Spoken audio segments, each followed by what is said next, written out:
Good governance manifesting in areas of rule of law, transparency, accountability, citizens' participation, among others, are prerequisites for the national peace and development. The leaders are supposed to be leading us to the promised land, or to what you call an utopia, a place where everybody is happy and comfortable. And leaders have sworn to an oath that they will do everything in their capacity to lead the people there. What you find with leaders today is that they seem to be more interested in sorting themselves out, sorting their families out, and making sure that if they leave office, they and their families will never live in any lack or want again. The followers, on the other hand, are supposed to ensure that the leaders are going in the direction they promised. And when they find the leaders are not, the followers should be able to call their attention to it, direct that, or make a cry out and say, leaders, this is not what you're doing. But sadly, the followers are also happy to be misled sometimes and throw up their arms and say, there's nothing we can do about it. If leadership is defective, it's going to tell on governance, At the heart of good governance, is good leadership, which will presuppose that you are in touch with the people, you know their expectations, and that is why politicians go to the people and campaign. That's why they have manifestos. And then you will expect now that when they get into power, they will be true to themselves, they will be realistic, they will totally commit to ensuring that life gets better for the people. In totality, good governance is the ability of any government to do those things that the people desire or requires or deserves.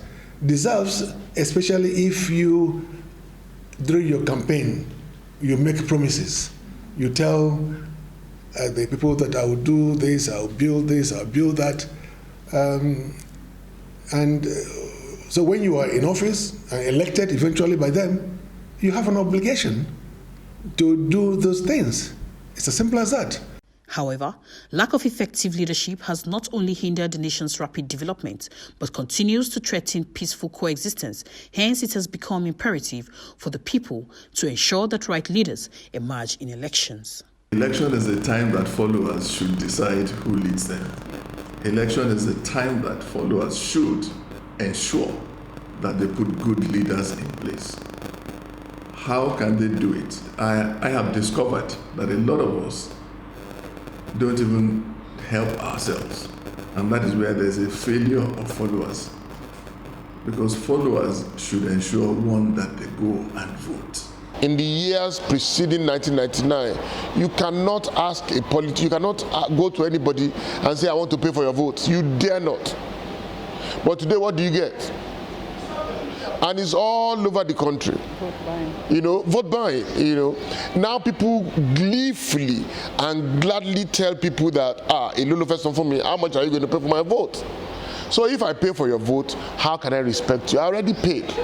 And if I paid, that's the end of it. This is the time that you're going to see a lot of political gladiators coming out and giving them peanuts in the name of sharing money.